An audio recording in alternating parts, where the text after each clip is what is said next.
Do Senhor, hoje nós estamos em Mateus, capítulo 7, a partir do verso 13.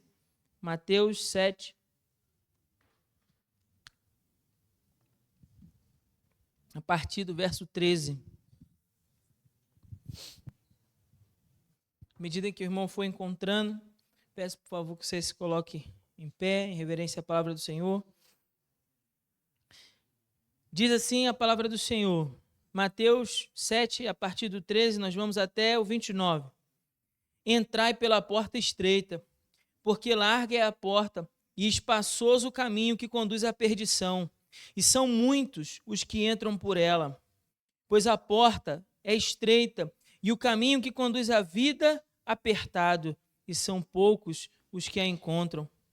Cuidado com os falsos profetas, que vêm a vós disfarçados em pele de ovelha, mas interiormente são lobos devoradores. Pelos frutos os conhecereis. Por acaso colhem-se uvas de espinheiros ou figos de plantas com espinhos?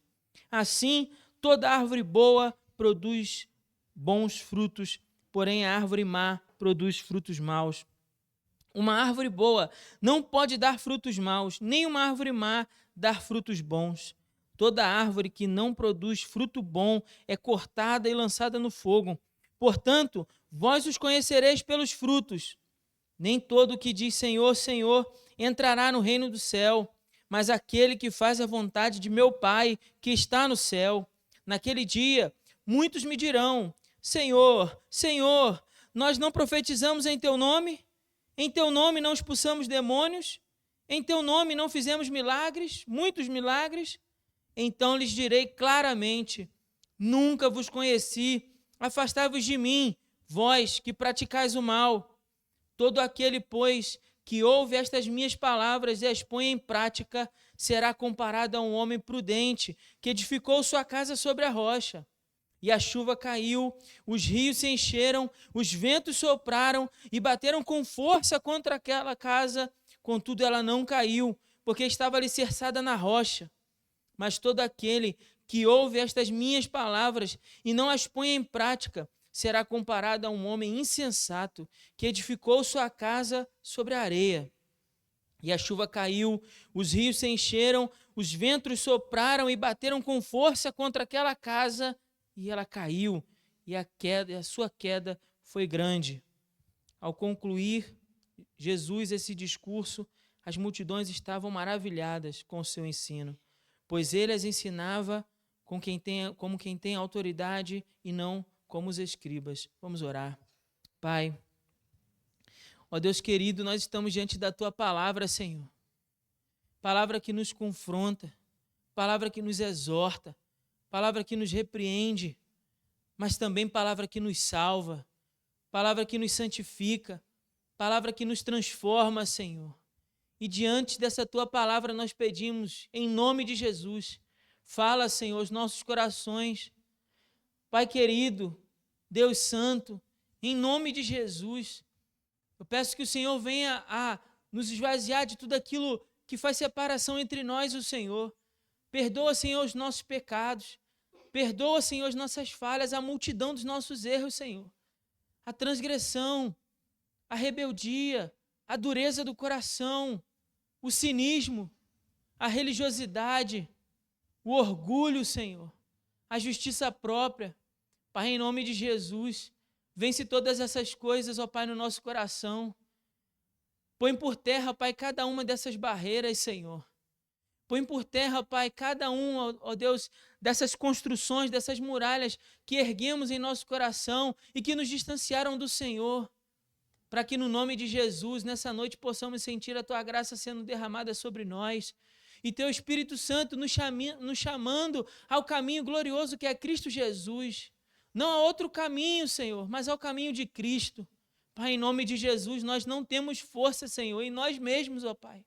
Não há nada em nós que Te agrade, Senhor. Não há nada que possamos fazer, ó Pai, que de alguma maneira atraia a Tua atenção, Senhor. Por isso nós clamamos misericórdia, Senhor. Derrama sobre nós a graça que há em Cristo Jesus, o sangue vertido naquela cruz sobre nós nessa noite. E dessa maneira, Pai, nos toma pela mão e nos faz passar pela porta e nos conduz ao caminho chamado Cristo Jesus, para a glória do Teu nome. para a expansão do teu reino. Em nome de Jesus nós oramos. Amém e amém. Os irmãos podem se assentar.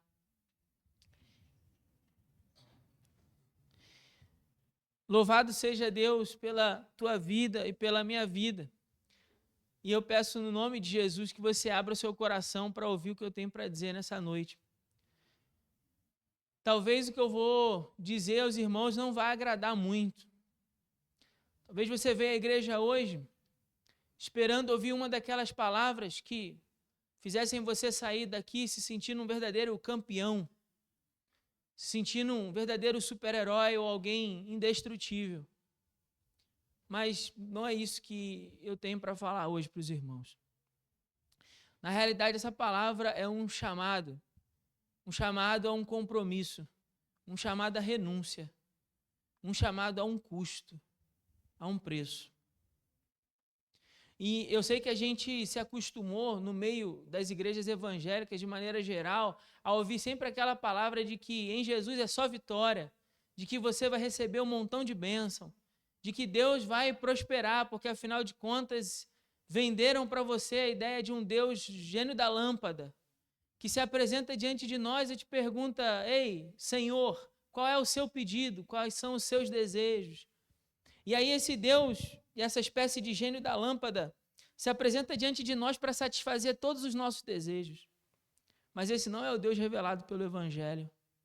Esse não é o Deus apresentado pela verdade do Evangelho. Esse é um falso Deus.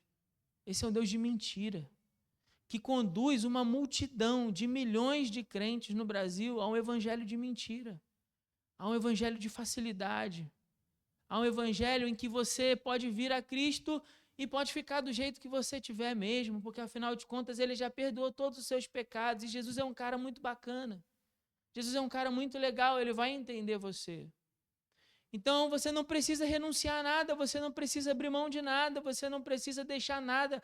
Continua a sua vida do jeito que está. Mas eu sinto muito em te dizer, esse não é o verdadeiro evangelho. E ao mesmo tempo que dizer isso é difícil,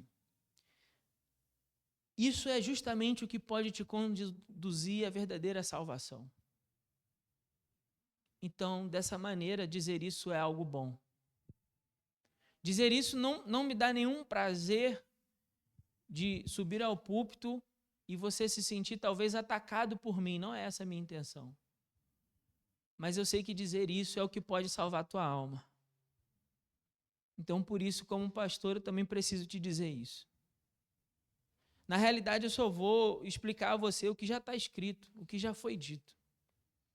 Porque por muitas vezes a gente lê essas palavras e a gente não entende.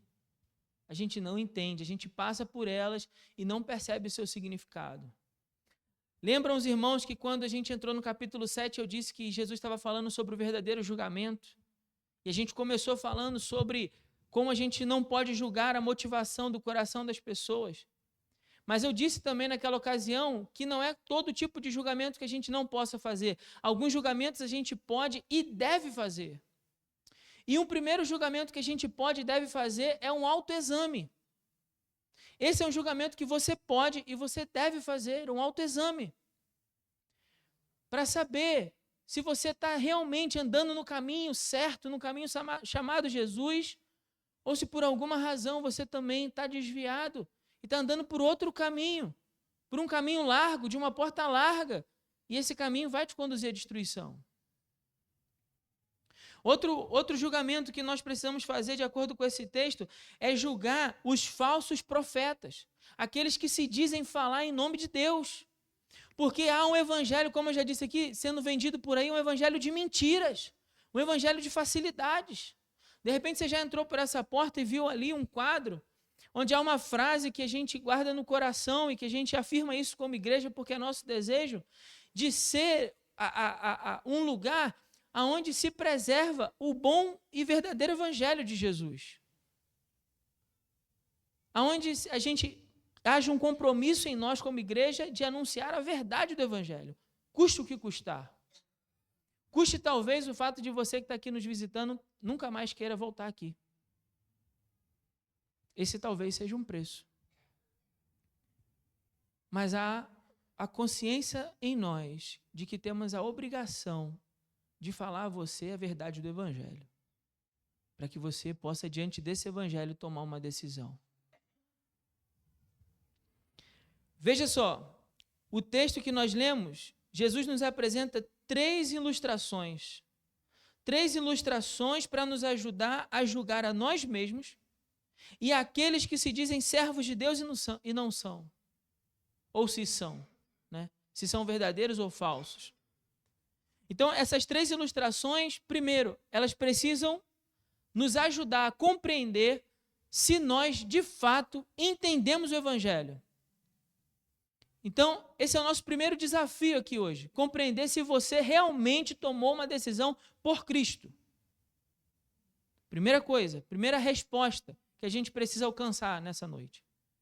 A segunda resposta é termos nessas ilustrações a capacidade de discernir quando alguém que supostamente fala em nome de Deus está de fato nos apresentando o caminho correto ou não. E a gente precisa ter essa capacidade. Você precisa sair daqui com esses óculos da palavra que te permitam enxergar o que é o caminho do Senhor e o que de fato não é o caminho do Senhor. Para que esteja onde você estiver, você possa seguir a Cristo. Independente de qual seja o lugar ou qual seja a igreja que você venha congregar. Você esteja lá na consciência de que você segue a Cristo. E isso é importante. Isso é muito importante. Bom, quais são essas 3 ilustrações? Primeiro, ele trata da ilustração das 2 portas. Isso está no verso 13 e no verso 14. Se você puder manter sua Bíblia aberta, para a gente poder ler no texto juntos. Depois, ele vai falar para nós sobre as 2 árvores. Isso vai do 15 até o verso 23. Ele vai usar essa ilustração das 2 árvores, falando sobre o fruto. E depois ele vai usar uma outra ilustração falando sobre 2 fundamentos, né? 2 construtores, 2 fundamentos. Esses 2 fundamentos ele também vai usar como base para nos alertar, para nos ensinar um princípio, para que a gente possa julgar tanto a nossa vida, se nós estamos realmente no caminho de Cristo ou não, quanto também aqueles que nos falam em nome de Deus, se estão nos apresentando o caminho correto ou não. Precisamos saber isso também. Primeiro, vamos ler novamente o que diz as 2 portas. Verso 13 e 14 diz assim: entrai pela porta estreita, porque larga é a porta e espaçoso o caminho que conduz à perdição. Entrai pela porta estreita, porque larga é a porta e espaçoso o caminho que conduz à perdição. Pois a porta é estreita e o caminho que conduz à vida é apertado, e são poucos os que a encontram. Irmãos, essa primeira ilustração trata-se, evidentemente, do caminho para o céu. Do caminho para o céu e do caminho para o inferno. E então Jesus pega essa ilustração de 2 portas. Uma porta larga, um caminho amplo, fácil de trafegar, um caminho espaçoso. E do outro lado, uma porta estreita e um caminho bem apertado, difícil de você passar. Todos gostam da porta larga e do caminho espaçoso. Porém, segundo a ilustração de Jesus, esse caminho é o que conduz o homem à perdição.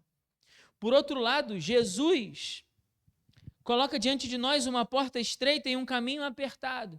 E em outro evangelho, João capítulo 10, verso 9, o próprio Jesus vai dizer que ele é a porta. E se alguém entra por ele, irá se salvar. E aqui é muito clara essa ilustração, porque não existe outra porta, nem outro caminho pelo qual os homens possam encontrar a salvação que não seja Jesus. Todas as outras portas que se apresentam como opção são, na verdade, caminhos fáceis que levam os homens à ruína. A primeira coisa aqui que a gente precisa enxergar nesse texto, assim, de maneira muito clara, é que só existe um único caminho, uma única porta, e passar por essa porta vale custar tudo que você tem. É isso que ele quer dizer. Porque você não pode caminhar por esse caminho apertado, passar por essa porta estreita, carregando as bagagens do pecado, carregando as malas do pecado, de um comportamento que você tinha antes de conhecer a Cristo. Então aqui ele está colocando diante de nós um teste da nossa profissão de fé. O que é profissão de fé? É se você em algum momento da sua vida, e aí só pense nisso, não precisa me responder, mas se em algum momento da sua vida você já declarou Cristo como seu Senhor e Salvador. Pense aí. Em algum momento você já declarou Cristo, seu Senhor e Salvador? Você disse, não, Cristo é o meu Senhor e Salvador, eu entrego a minha vida a Cristo. Aqui ele está colocando diante de mim e de você o primeiro teste para a nossa profissão de fé. Por que um teste, pastor? Porque não dá para passar pela porta carregando as bagagens do pecado. O caminho é estreito, a porta é estreita. E isso vai testar a nossa profissão de fé. Veja que tomar uma decisão por Jesus, professar uma fé em Cristo Jesus, nos custa alguma coisa. E o que nós tivemos de renunciar? Quer saber se você realmente fez uma profissão de fé? Se você de fato declarou Cristo como seu Senhor e Salvador? Pense aí, não precisa responder, mas pense. O que você teve de renunciar? O que você renunciou? Porque reconhecer a Cristo como nosso Senhor e Salvador talvez vai te custar tudo o que você tem. Talvez vai te custar coisas que hoje você acha que são muito caras para você, que você talvez não tivesse disposto a abrir mão. Mas alguém que te ensinou o evangelho de facilidade talvez vai dizer para você que está tudo bem. Que você diga, bom Jesus, eu aceito você como meu Senhor e Salvador e posso continuar desse jeito, posso continuar vivendo na imoralidade do pecado, posso continuar sem abrir mão dos esquemas, das negociações, da idolatria, da prostituição, da mentira, da inveja, do rancor. Eu posso continuar sem abrir mão dessas coisas, porque afinal de contas, Jesus é um cara muito bacana, ele vai entender o meu coração. O que importa é que Deus vê o coração. Não, ele está dizendo, você precisa passar por uma porta estreita, você precisa renunciar. É isso que ele está dizendo. Você deve renunciar. Você deve abrir mão das bagagens do pecado que você andava carregando, se você de fato quiser passar por essa porta. É sempre mais fácil trafegar pelo caminho espaçoso, pela porta larga. É sempre mais fácil a gente não abrir mão dos nossos pecados de estimação. É sempre mais fácil a gente flertar entre dois mundos e juntar o religioso, o santo, ao profano. E misturar essas coisas e viver um evangelho de mentira. Como eu já disse aqui, eu vou repetir nessa série de mensagens que a gente está desde o início do Sermão do Monte, em que você ouve por aí, segundo as estatísticas, que no Brasil tem quantos milhões de evangélicos, de cristãos, né? Vamos dizer só de evangélicos, 40 milhões de evangélicos, né? 40 milhões de evangélicos. E eu disse aqui, vou repetir, o que eu já disse, não tem a ver com política, não. Tem a ver com uma constatação bíblica, de que se nós, de fato, fôssemos 40 milhões de discípulos verdadeiros de Cristo, dispostos a passar pela porta estreita e a renunciar a toda a vida de pecado que nós tínhamos no passado e passar por esse caminho apertado de santidade, de uma nova vida em Cristo Jesus, se nós fôssemos 40 milhões, o Brasil jamais seria do jeito que é.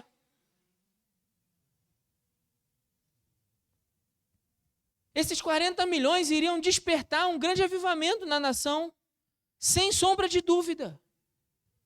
Não há dúvida, irmão. Bom, mas se nominalmente eles se declaram, eles declaram lá a pesquisa que são evangélicos, ou que são discípulos de Jesus, entenda como quiser, e isso tudo não mudou, o que isso significa? Óbvio, é óbvio que isso significa. Que nós, na verdade, não somos 40 milhões. Que, embora em muitos lugares se professe uma fé em Cristo Jesus, essa é uma falsa fé. Essa é uma fé morta. Essa é uma fé morta. É uma fé desprovida das obras de santificação que dão evidência e provam a fé do convertido. É uma fé desprovida dos frutos de uma verdadeira conversão. Então isso não é uma fé, é uma falsa fé. Se a minha profissão a Cristo, se eu declarei Cristo como meu Senhor e Salvador, e o andar por essa porta estreita não produz os frutos de arrependimento que dão evidências dessa conversão, eu nunca passei pela porta. Esses 40 milhões passaram pela porta dos templos evangélicos, mas nunca passaram pela porta chamada Jesus. E é isso que a gente precisa entender, irmãos. Eu não estou falando de pessoas lá fora, não. Eu estou falando de nós. Nós precisamos nos examinar nessa noite. Examinar a nossa própria vida, se nós de fato passamos pela porta. A única maneira de que o homem seja conduzido é a porta. A porta é a justificação pela fé em Cristo. Então entenda, eu não estou pregando aqui um evangelho de salvação pelas obras. Entenda bem, eu não estou dizendo que você é salvo pelas obras. Você é salvo pela justificação, pela fé em Cristo Jesus. É pela obra da cruz. Cristo morreu na cruz e pagou um preço que eu e você não poderíamos pagar. E ele pagou esse preço naquela cruz. Ele se entregou por mim e por você. Então Cristo se fez de porta e abriu um caminho glorioso para mim e para você passarmos. E ele fez isso pelo seu próprio poder, pelo seu próprio mérito, pela sua própria glória. E decidiu oferecer isso a mim e a você, pecadores, miseráveis. Eu sei que não é isso que você queria ouvir vindo para a igreja hoje à noite, que o pregador te chamasse de pecador miserável. Mas é isso que eu e você somos. Nós somos maus, há em nós uma natureza corrupta. Você fala coisas que você não deveria falar. Você faz coisas que você não deveria fazer. Você pensa coisas, nós pensamos coisas que entristecem o coração de Deus. E diante de tudo isso, nosso único destino seria condenação eterna. Até que Jesus, então, abre essa porta, ele abre esse caminho glorioso e nós entramos nele pela fé. Pela fé somente. Isso nós entendemos bem, talvez, essa primeira parte. Porque você vai dizer, claro que eu entendo isso. Salvação é pela graça, pastor, já ouvi isso. Sim, a salvação é pela graça. Mas aí a ilustração mostra para nós que na continuidade dessa passagem pela porta há um caminho estreito, apertado, difícil de trafegar, pelo qual eu caminho. Um caminho difícil, um caminho que eu preciso abrir mão das cargas que levava porque ele é apertado. Eu só posso passar comigo mesmo. E esse caminho apertado é a santificação. É a santificação. E deixa eu explicar uma coisa aqui para ficar bem claro. Eu não estou dizendo que você é salvo pela graça e depois você precisa se santificar para continuar valendo a tua salvação. Não é isso que eu estou dizendo. Você é salvo pela graça, por meio da fé e pela fé somente, e a prova, a evidência de que você foi salvo é que a sua vida dá frutos de santificação.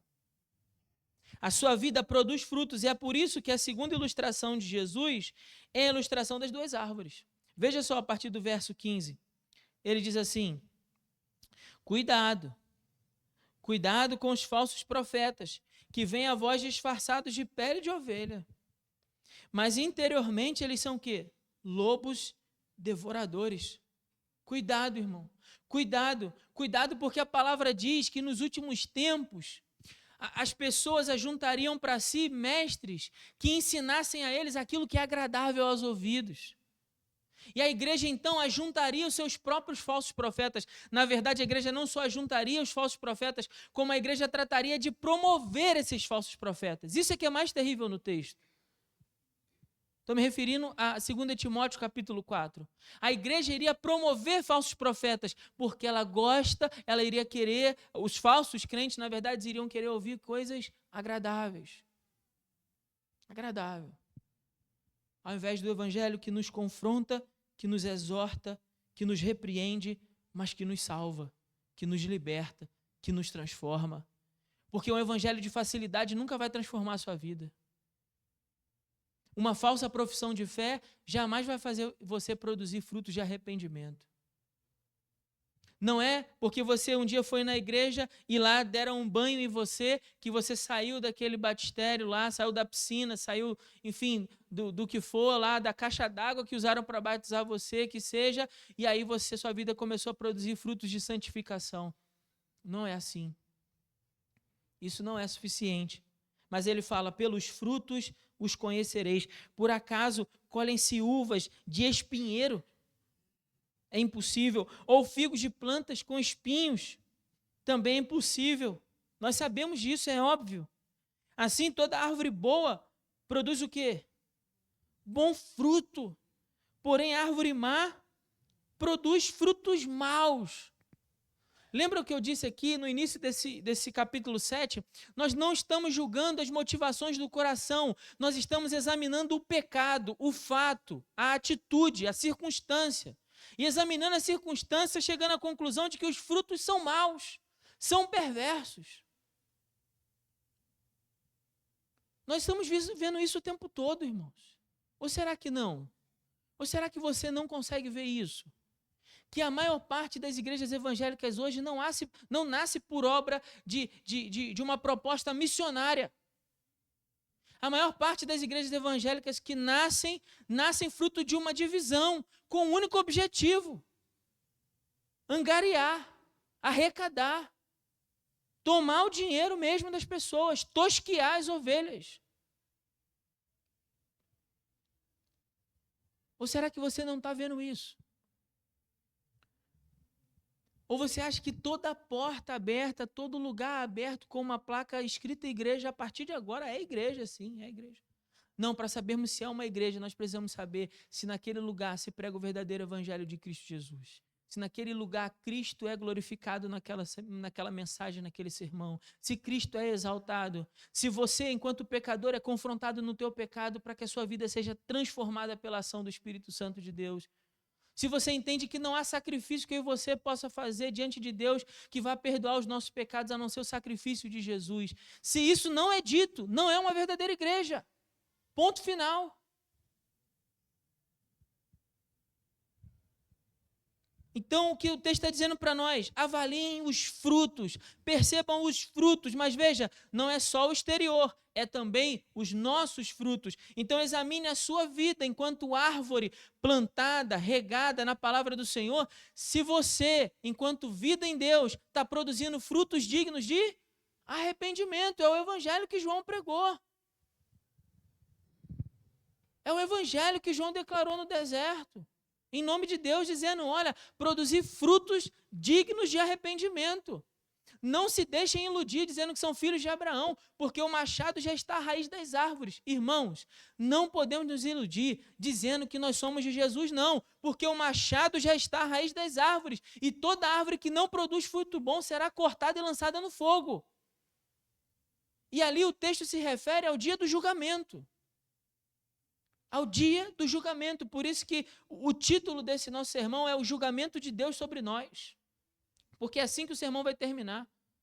Declarando o dia que o Senhor há de julgar a minha vida e a sua vida. A minha vida e a sua vida precisam produzir frutos. Agora veja, embora a gente lute contra isso, embora a nossa natureza pecadora muitas vezes tenda a resistir a essa palavra, veja, irmão, quando você caminha no caminho estreito, quando sua vida está produzindo frutos de arrependimento e contrição, quando você não está tão preocupado assim com o pecado do outro, porque você já se reconhece, como eu disse aqui domingo passado, como um verdadeiro pecador. E aí, diante dos teus próprios pecados, esses pecados, o Espírito Santo de Deus te conduz a um arrependimento genuíno, a convicção de pecado. Quando o Espírito Santo te conduz a isso, e você percebe isso na sua vida, isso te dá segurança, porque é nisso que se baseia a segurança dos salvos. Sabe por que nós dizemos que o salvo não perde a salvação? E se você tem alguma dúvida disso, eu vou afirmar novamente, o salvo não perde a salvação. Mas pastor, como assim?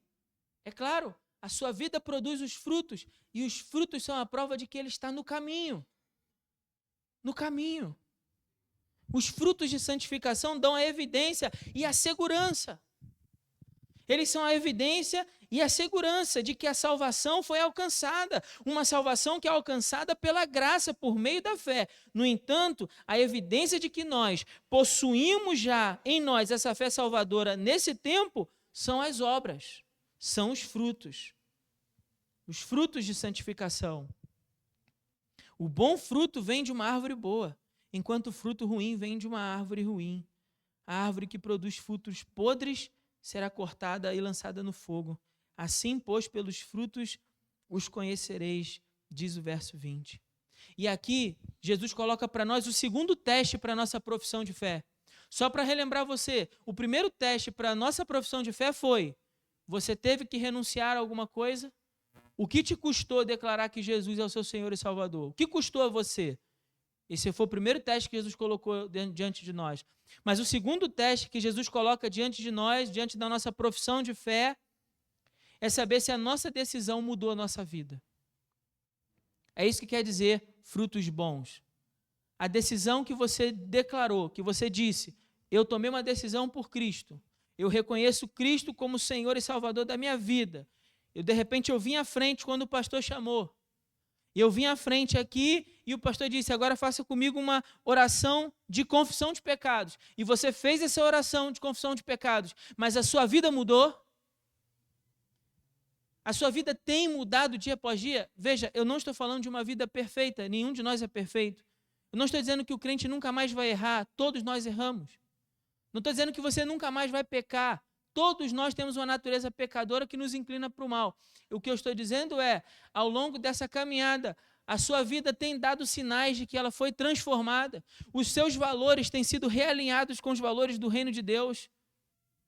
O que você ama e está em conformidade com a palavra de Deus e com aquilo que Deus ama. E o que você odeia está em conformidade com a palavra e com aquilo que Deus odeia. Você odeia o pecado. É isso que a gente precisa examinar a nós mesmos, antes de tudo, nessa noite. Esse é o teste da nossa fé, o teste da nossa profissão de fé. Sua vida mudou, transformou suas relações. Você hoje se vê como um pai melhor para os seus filhos, um marido melhor para sua esposa, um filho melhor para os seus pais, um irmão melhor para os seus irmãos?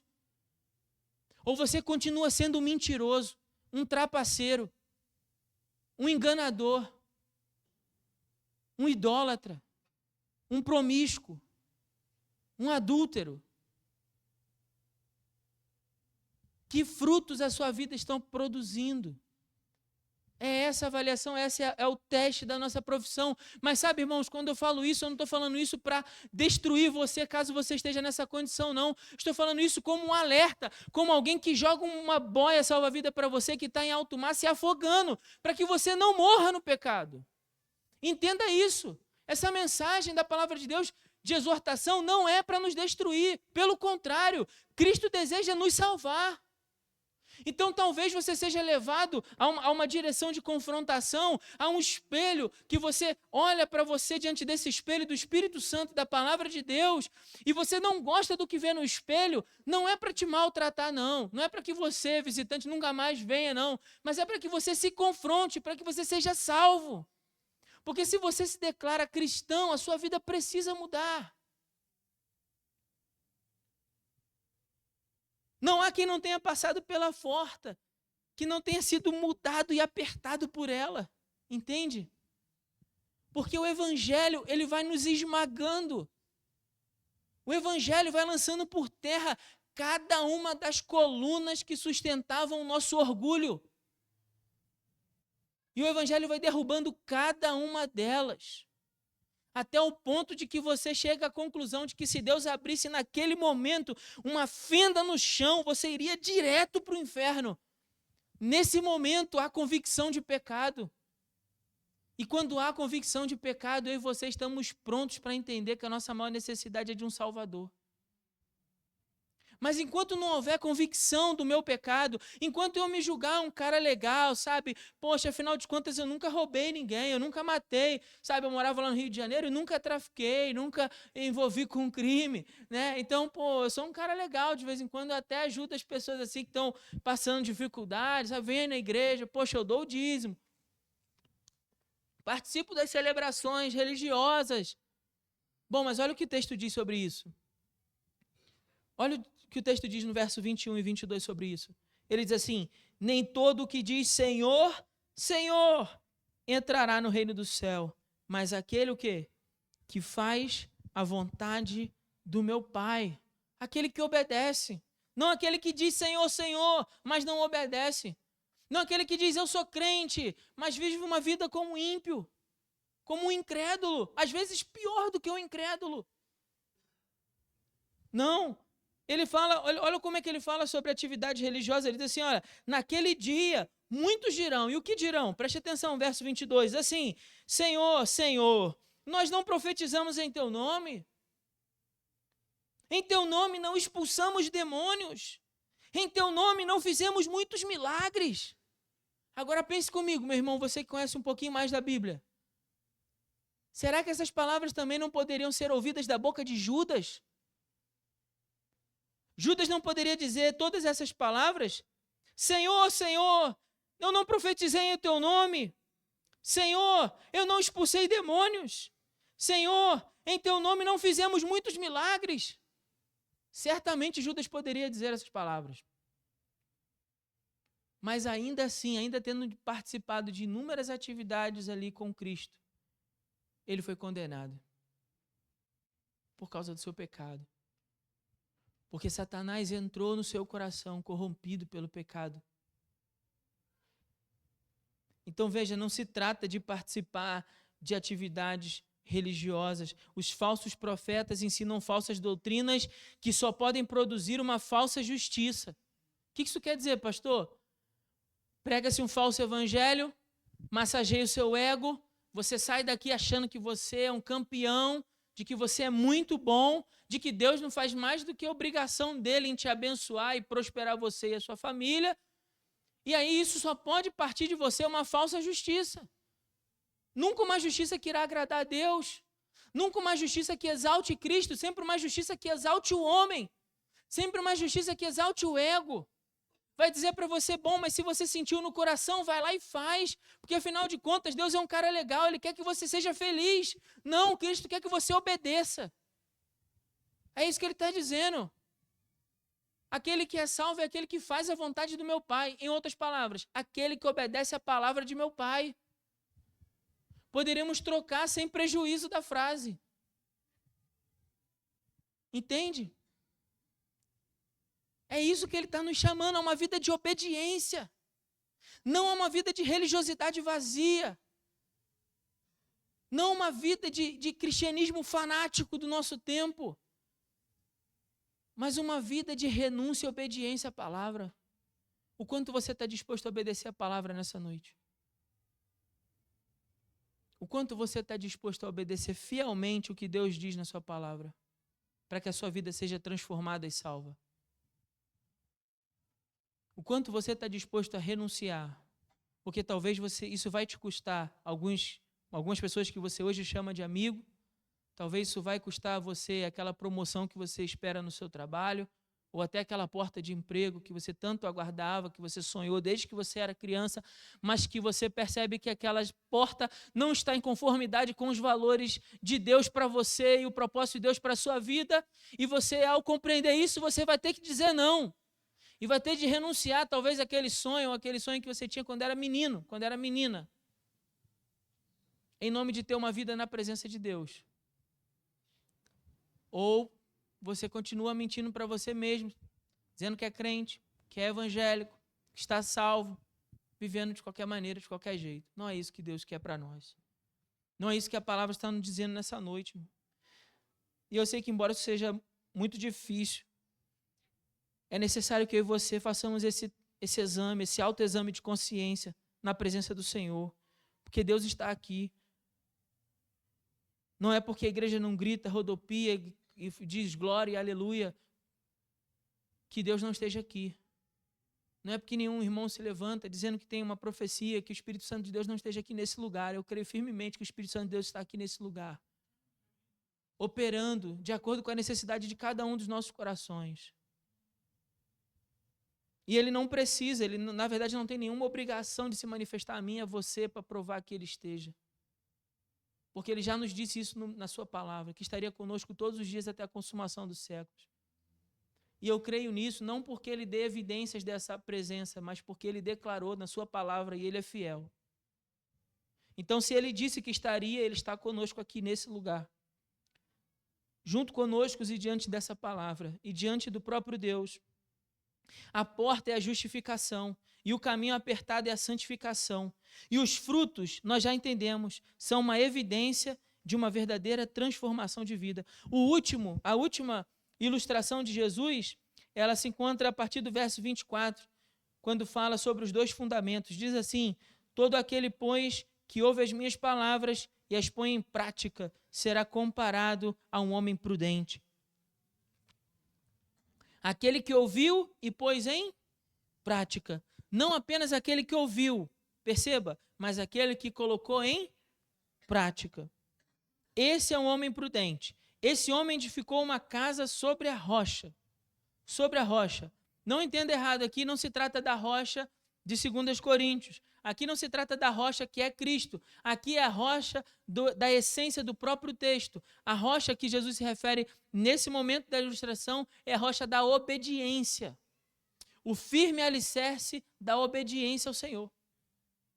E aí, então, diz o texto no verso 25, a chuva caiu, os rios se encheram, os ventos sopraram e bateram com força contra aquela casa, contudo ela não caiu, porque estava alicerçada na rocha. A obediência era a evidência que sustentava aquela casa. De fato, ele não só ouviu, mas ele obedeceu ao que Deus declarou na sua palavra. Por outro lado, todo aquele que ouve as minhas palavras e não as põe em prática, será comparado a um homem insensato, que edificou a sua casa sobre a areia, e a chuva caiu, os rios se encheram, os ventos sopraram com força contra aquela casa, e ela caiu, e a sua queda foi grande. Sabe do que ele está falando? Ele está falando aqui não só das dificuldades da vida que provam a nossa fé, não.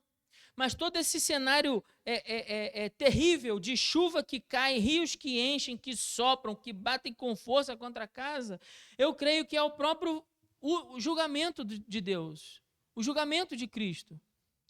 No momento em que todas as nossas obras ao longo da nossa vida serão testadas e provadas pelo duro julgamento de Cristo Jesus. Quando diz a Bíblia que ele abrirá os livros, e nos livros relatam tudo aquilo que nós fizemos, todas as palavras que saíram da nossa boca, e quando Deus testar todas as nossas ações, quando Deus provar todas as nossas atitudes em vida, o que ficará de pé? É isso que ele está dizendo. Quando Deus nos conduzir a julgamento, o que permanecerá de pé? É claro que a gente pode pensar nesse texto também com as dificuldades que vêm ao longo do caminho, porque caminhar com Cristo não é fácil. A vida cristã não é uma vida de facilidades. A vida cristã é uma vida de luta, de renúncia, de negar a si mesmo, de dizer não para o pecado que nos assedia todo dia. A vida cristã é uma vida de renúncia. E dia após dia nós somos testados para que essa casa continue de pé. Mas veja, não se trata apenas disso, se trata de algo muito maior, porque ele diz, a queda foi grande, grande a ruína. Assim como a exaltação daquele que construiu sobre a rocha foi grande. Por quê? Porque no último tempo, e esse é o último teste, e o último teste, veja, o último teste da nossa profissão de fé não é o que as pessoas pensam sobre nós, não é o que os outros vão pensar de você. Entenda isso, não importa o que as pessoas vão pensar de você. Na verdade, o que Jesus está dizendo aqui é que não importa nem o que eu e você pensamos sobre nós. Sabe, o que você pensa sobre você, isso também não importa. O que realmente importa, o que ele está dizendo, é o que vai ficar em pé quando isso for provado. Quando a minha vida e a tua forem provadas, o que vai ficar de pé? Só ficará de pé aquilo que foi construído sob a obediência à palavra de Deus. No caminho estreito, na porta estreita, na vida de renúncia. Agora entenda, não é você que caminha nisso porque tem força. Porque você está me ouvindo falar e está pensando, mas eu não tenho força para isso, pastor. Eu também não, irmão. Eu também não. É por isso que nós falamos aqui no Sermão do Monte que Cristo veio para cumprir toda a lei, porque eu e você não conseguimos obedecer por nós mesmos. Mas como eu tenho dito aqui, a cada mensagem desse Sermão do Monte é o Evangelho de Cristo em nós, o Espírito Santo de Deus dentro de mim e de você, movendo os nossos desejos e as nossas vontades na direção daquilo que Deus deseja. É o Evangelho em nós que nos move num caminho de obediência. Então não é porque você caminha e constrói sobre a rocha, porque você é um construtor melhor do que o outro que é imprudente, que é insensato. Não é porque você é melhor, mas porque você confiou inteiramente na graça do Senhor e se submeteu a Deus em obediência para que Ele movesse a sua mente, o seu coração, na direção de obedecer ao que Ele desejava. É isso. E aí sim, quando chegar aquele dia onde nós iremos nos colocar diante de Deus, eu e você iremos colocar diante do Senhor e Ele vai julgar as nossas obras e ver o que vai permanecer de pé. Esse será o terceiro e último teste da nossa profissão de fé. Vou repetir cada um dos três para você pensar. O primeiro teste é o que você renunciou quando você disse que aceitava Jesus como Senhor e Salvador da sua vida. Você não precisa me responder, mas você tem a obrigação de responder a si mesmo. O segundo teste é a sua vida, depois que você disse que declarou que Cristo é Senhor e Salvador da sua vida. A sua vida tem dado frutos, provas dessa conversão. Tem manifestado. Seus relacionamentos têm sido transformados, a sua maneira de enxergar a vida tem sido transformada. As pessoas percebem que há algo diferente em você. Não porque você fala, mas porque eles veem. E o terceiro, o que Deus tem dito, ou o que Deus pensa a respeito da tua obediência, das provas que são a tua obediência. Como testar a nossa profissão de fé? Com certeza não é pela popularidade, pois o caminho espaçoso que conduz à destruição está cheio de gente. Também há muitos que dizem Senhor, Senhor, mas isso não lhes garante salvação. Nem mesmo a participação em atividades religiosas numa igreja é garantia de salvação. Como então julgar a si mesmo? Como avaliar também aqueles que professam Cristo como Senhor e Salvador? Os dois caminhos indicam que nós devemos examinar o que a profissão nos custou. Foi pago algum preço ao professar Cristo? As duas árvores indicam que nós devemos investigar se a nossa vida mudou. E então, se produzido frutos de piedade e arrependimento. E as duas casas nos lembram que a verdadeira fé é alicerçada sobre a obediência. E essa fé alicerçada na obediência é o que resistirá às tempestades da vida e ao julgamento final. No final, aquele sermão deixou o povo maravilhado, pois Jesus falava com autoridade divina, e não como os escribas e fariseus que falavam em nome de outras autoridades, citando sempre vários rabinos e mestres da lei. Jesus não menciona mestres humanos para dar autoridade às suas palavras, pois ele falava como filho de Deus. É preciso levar esse sermão a sério, pois foi Deus quem o deu. Também é importante curvar-se na presença do Senhor, submetendo-se à sua autoridade, pois do contrário, o que nos será reservado é a condenação. Irmãos, eu gostaria que nós encerrássemos esse sermão orando. Se você puder, eu vou pedir ao Ministério de Louvor que venha aqui para frente. A gente vai cantar. Depois a gente vai ter a oportunidade de apresentar ao Senhor as nossas ofertas. Mas eu pensando sobre essa palavra, eu cheguei a uma conclusão que não caberia fazer a você aqui um apelo para você vir à frente, porque isso também pode te dar uma falsa ideia.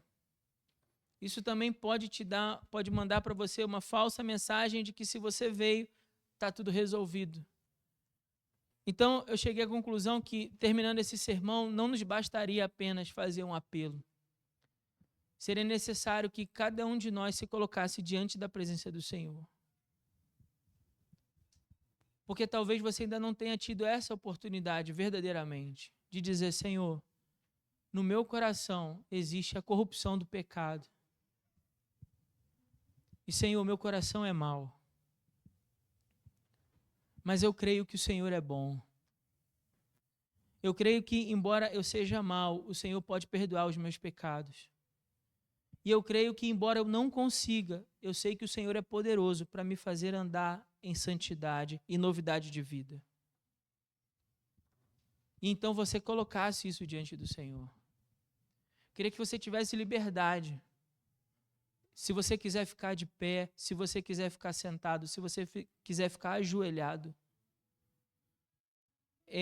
Lembra o que eu disse aqui, nesse sermão? Não importa o que as outras pessoas vão pensar de nós. No final, não importa o que você vai pensar de mim ou o que eu mesmo vou pensar de mim. No final, o que importa é o que Deus pensa de nós. É isso que vai importar no final e é isso que importa agora. E você é quem sabe o que Deus pensa de você. Você é que sabe como a sua vida anda na presença do Senhor. Então, eu queria te convidar a orar. Antes da gente cantar, vamos orar.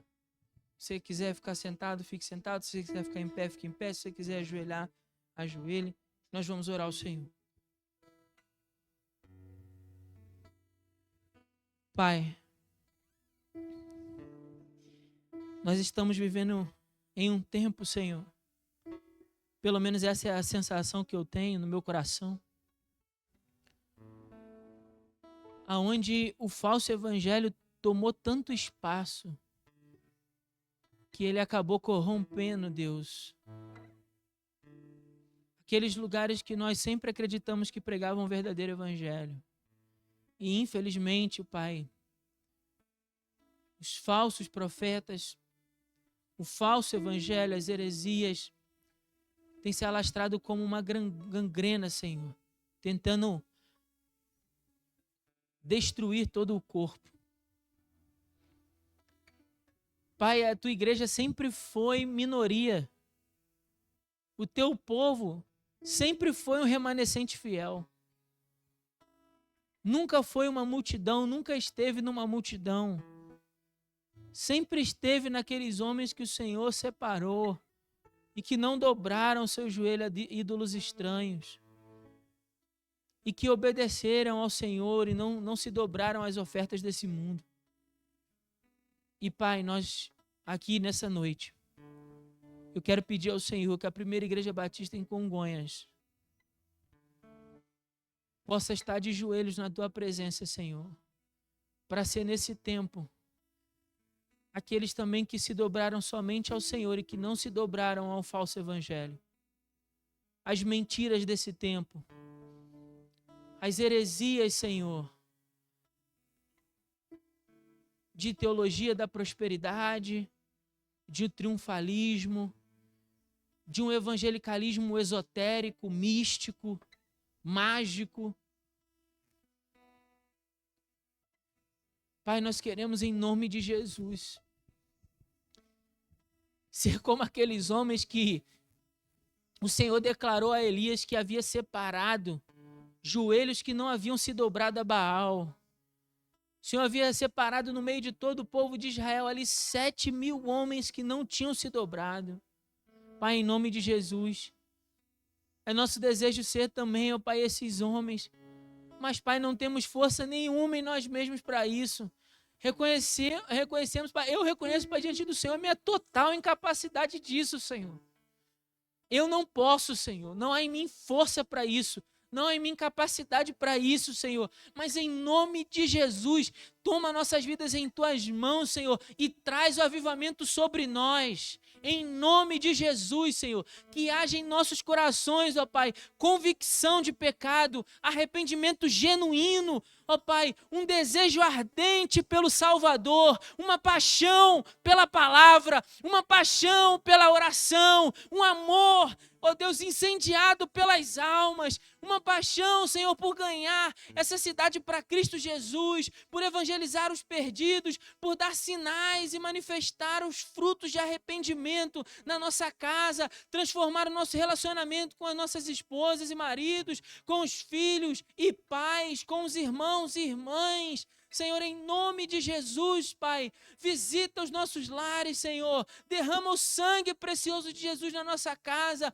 que o avivamento comece na nossa casa, que o avivamento comece no nosso casamento, que o avivamento comece na relação com os nossos filhos, que o avivamento comece em nós, Senhor, no nosso quarto, de joelhos, nos humilhando na Tua presença, que o avivamento, ó Pai, comece por nós, Senhor, pelo altar, pelos ministros da Tua casa, Senhor, por aqueles que se colocam diante do Teu povo para ministrar a Tua palavra, sejam o pastor, ó Pai, sejam os oficiais, sejam os líderes da Tua igreja, sejam os ministros de louvor, que o avivamento comece por nós, Senhor, que por nós o Senhor quebre os nossos corações na Tua presença, que o Senhor nos esmigale, que o Senhor quebre as barreiras que existem no nosso coração, duro de pedra, a arrogância, o orgulho, a vaidade, o protagonismo, para que o Senhor seja engrandecido, para que o Seu nome seja glorificado e exaltado, para que Cristo seja glorificado na Tua igreja, Senhor, em nome de Jesus, de modo que aqueles que nos visitam, todo aquele que entrar por essa porta, Senhor, possa testemunhar isso,